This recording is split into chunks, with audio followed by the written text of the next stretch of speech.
Pouvez-vous nous situer, s'il vous plaît, Vaudreuil-Soulanges, dans la Montérégie? Où est-ce que ça se situe, Vaudreuil-Soulanges?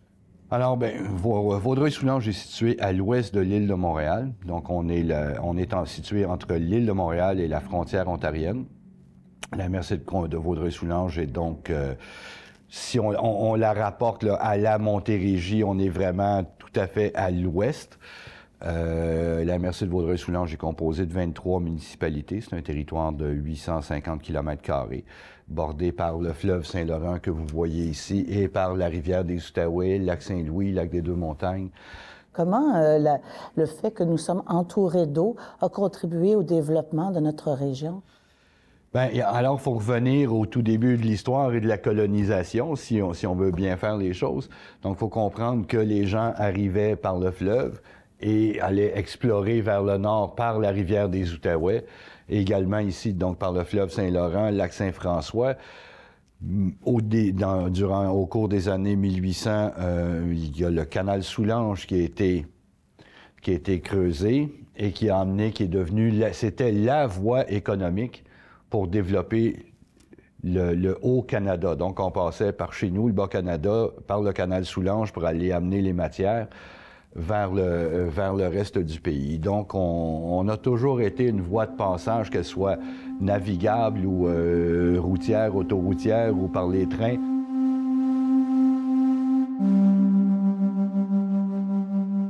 Qu'est-ce que le fleuve a apporté à cette histoire-là? Bien, tout a débuté justement avec le fleuve Saint-Laurent. Coteau-du-Lac est un lieu de passage depuis 7000 ans. Donc d'abord, les peuples autochtones ont utilisé le lieu comme endroit pour contourner les rapides. Donc à l'époque, les rapides étaient beaucoup plus importants qu'aujourd'hui et c'était un lieu de portage obligé sur le Saint-Laurent. Donc ils voyageaient en canot d'écorce et puis ils s'arrêtaient sur le site pour contourner les rapides et même parfois au printemps, ils venaient s'installer quelques jours pour faire la pêche en particulier. Par la suite, on a les Français qui ont construit un canal Rigolet vers 1750, donc à la fin de l'époque de la Nouvelle-France, également pour contourner les rapides. Les bateaux pouvaient avoir jusqu'à 5 tonnes de marchandises. Donc, on peut s'imaginer que c'était quand même très lourd. Alors, on devait décharger une partie des marchandises, tirer le bateau dans le rigolet et ensuite recharger le bateau. Tout ça pouvait prendre presque une journée entière, là, seulement pour passer la pointe de Coteau-du-Lac. Également, on était à un endroit où il y a eu la première douane entre le Haut et le Bas Canada. Donc, ça a été un endroit très utilisé aussi durant les guerres, la Révolution américaine et la guerre de 1812. Donc, par la suite, quand l'armée britannique est arrivée ici en pleine guerre avec les États-Unis durant la Révolution américaine, ils ont trouvé que le site était très stratégique. Donc, ils ont construit un canal à écluse, qui est le premier canal à écluse au Canada. Et ensuite, ils ont fait une fortification pour protéger ce canal. Et c'est un peu ce qu'on peut voir aujourd'hui, c'est la trace laissée par l'armée britannique et les vestiges du fort de Coteau-du-Lac.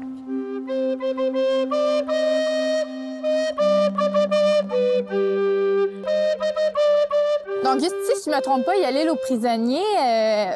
Est-ce que vous pourriez m'en parler un petit peu? Oui, on est justement dans un endroit qui est très étroit sur le fleuve et une archipel d'îles qui, en fait, est une réserve écologique qui s'appelle la réserve écologique du Micoucoulier. Donc, c'est un endroit qui est préservé et qui appartient surtout à Hydro-Québec par la configuration là, des différents barrages qu'on a sur le fleuve. Mais à l'époque du lieu historique, du fort, en fait, de Coteau-du-Lac, durant la Révolution américaine, on a érigé une prison. Et c'était un endroit idéal pour avoir des prisonniers puisque le courant des rapides sur le fleuve empêchait les prisonniers de s'évader. Selon l'histoire, donc, quelqu'un aurait réussi à s'évader quand même, malgré les rapides à l'époque. Mais par contre, c'était un endroit où on sait qu'il y aurait eu au moins 200 prisonniers là, durant la Révolution américaine. Aujourd'hui, il y a encore des vestiges de cette prison qui sont sur l'île, mais on ne peut pas y aller parce que cette île fait partie de l'archipel donc qui est protégée en raison de l'arbre qu'on y trouve, qui est le micoucoulier, d'où le nom de la réserve écologique. Il faut savoir que, bon, le fleuve prend sa source dans les Grands Lacs et va couler jusqu'à l'océan Atlantique.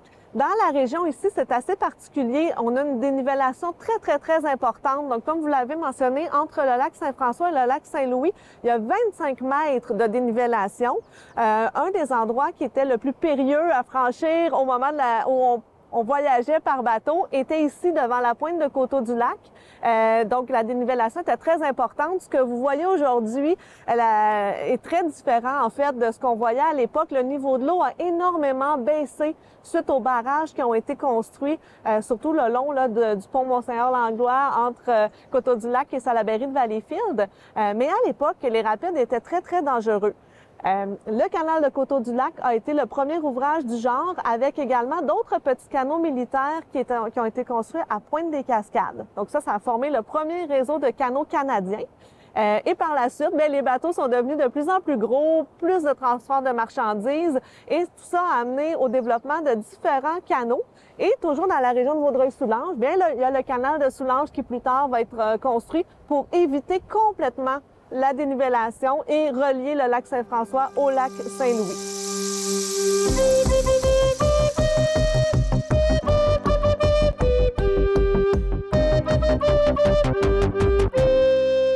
Fait que la presqu'île est réellement ici, parce qu'on est presque une île. C'est qu'on est complètement entre les deux lacs, qui est le lac Saint-François et le lac Saint-Louis. On sait, en partant, que le fleuve Saint-Laurent, lui, a à peu près 1200 km de long. Sur ces 1200 km de long-là, il y en a entre 20 et 25 qui sont situés ici dans la région de Vaudreuil-Soulanges. Alors, c'est pour ça qu'ils ont construit ça ici, en plein centre. C'est sûr qu'à l'époque, il y a plusieurs familles qui étaient un petit peu déçues en même temps parce qu'on a coupé des terres, hein? Moi, personnellement, mes grands-parents, ils ont vu leur terre coupée en deux, là. Fait que les vaches, ils pouvaient plus aller de l'autre côté. S'ils allaient, en tout cas, ça doit être toute une expérience. Mais tout ça, le canal de Soulanges, lui, avec ses 5 écluses, il y a 6 ou 7 ponts qui ont été construits pour passer par-dessus ce fameux canal, pour que les résidents, parce que tout le monde était installé, toutes les colonies sont installées en bordure du fleuve. Fait que là, il fallait qu'ils retraversent le canal de Soulanges pour s'en aller de l'autre côté. Donc, en fin des années 1800, ils ont décidé de bâtir le canal de Soulanges. Lui, à la fin des années 1800, puis il était en opération jusqu'en 1958. La raison pour la... Puis, à partir du lac Saint-François et du lac Saint-Louis, il y a 5 écluses. Puis il y en a 3 ici, à Pointe-des-Cascades. Ici, on avait tous les entrepôts pour la réhabilitation de toutes les infrastructures du canal, puis toute l'administration du canal à l'époque. Fait qu'il y avait... En grosse saison, il y avait une centaine d'employés qui travaillaient là. Fait qu'il y avait beaucoup de gens de Pointe-des-Cascades, mais il y en avait beaucoup aussi de la région. Puis il y a des gens aussi qui se sont investis comme marins, qui étaient à bord des plus gros. Ah oui, ça, je savais pas. Ah oui, ici, oui. En partant ici, nous autres, juste à Pointe-des-Cascades, on avait au moins 5 hôtels. C'est un petit peu particulier, bien, je vais vous raconter un petit quelque chose. C'est qu'en arrivant, quand ils venaient de Montréal, ils débarquaient à l'écluse 1, les matelots, souvent. Parce qu'à cette époque-là, il y avait beaucoup moins de technique, donc c'était tout plus manuel. Ils débarquaient à l'écluse 1, ils marchaient, puis ils venaient aux hôtels ici au coin, parce que les hôtels étaient principalement situés chaque bord de l'écluse 3. Alors, puis là, ils rembarquaient sur le bateau à un moment donné, quand le bateau avait franchi les 3 écluses, ils rembarquaient sur le bateau. Ça gravitait autour, c'est toute une économie majeure pour ici, là. C'était majeur. C'était toute une autre époque.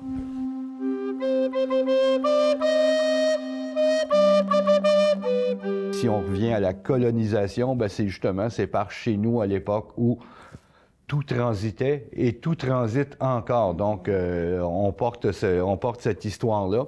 On a un joyau ici qui est le canal de Soulanges, justement, qui est long de 23 km et sur lequel on en a fait un projet signature au niveau du gouvernement et sur lequel on investit les 23 villes, les 23 municipalités ont le désir de redynamiser le canal Soulanges, qu'on puisse se l'approprier parce qu'il y a justement toute une histoire qui vient avec le canal Soulanges.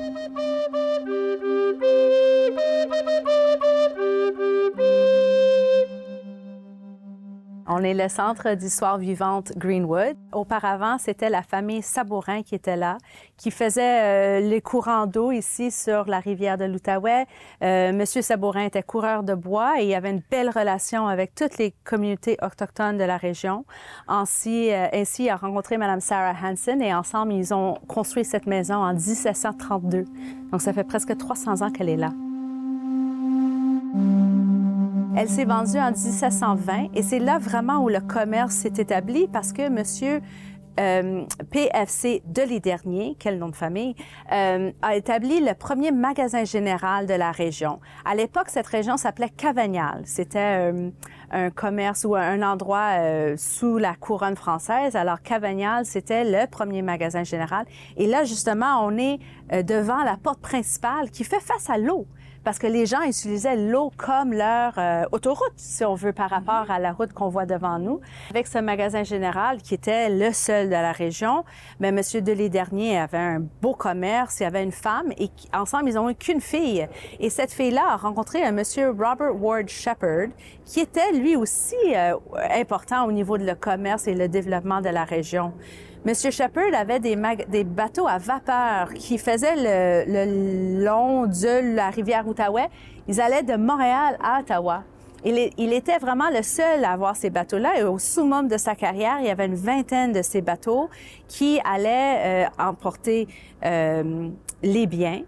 Les gens aussi, à un moment donné, les gens faisaient ça comme un voyage de plaisir qui ramenait aussi des sous parce que les gens arrêtaient et venaient voir.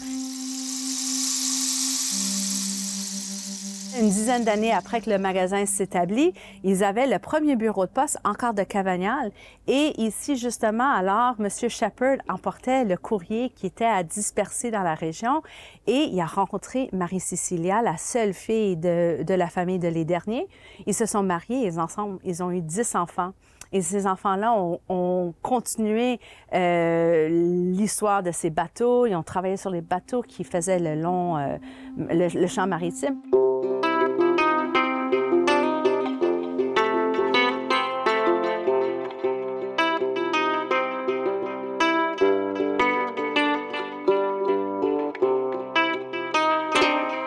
La rivière des Outaouais, pouvez-vous dire que vous la connaissez un petit brin?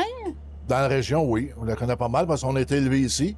C'est quand même un bel endroit, puis c'est une des plus longues rivières du Canada. Effectivement. À part d'en haut d'Ottawa, au nord-ouest d'Ottawa, puis c'est un des influents les plus importants pour le fleuve Saint-Laurent.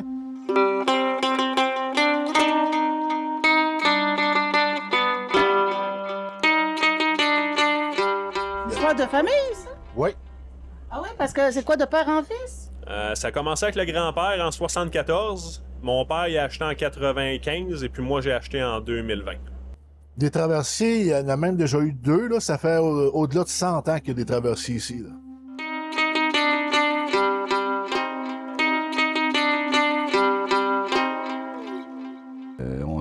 On a vraiment une belle mixité sur le territoire. Pour certains, ils le voient comme un inconvénient. Pour ma part, moi, je trouve qu'on est plutôt choyé d'avoir une région qui est autant rurale, agricole, urbaine. On a de l'industrie, de villégiature. Oui. Mais l'eau, on est une presqu'île, en fait. Hein, donc, cette presqu'île-là, on est choyé d'avoir des rivières et des fleuves approximativement qui nous bordent.